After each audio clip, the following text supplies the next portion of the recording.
Pengakuan Kiki Amalia yang membuatnya malu 10 tahun.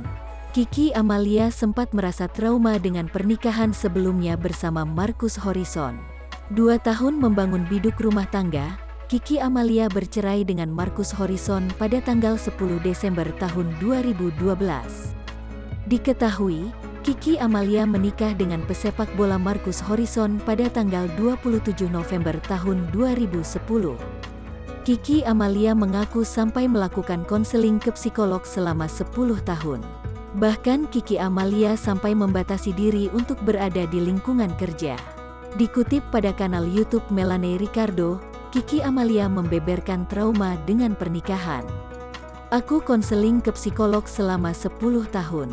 Karena aku nggak percaya untuk tampil ke umum, ke lingkungan kerja pun gue ngebatasin, gue gak mau ketemu banyak orang. Gue malah jadi introvert, gue gak banyak ketemu teman-teman artis, malu, Mel, kepercayaan diri gue jadi drop," ucap Kiki Amalia di hadapan Melanie Ricardo. Melanie Ricardo syok mendengar pengakuan dari Kiki Amalia.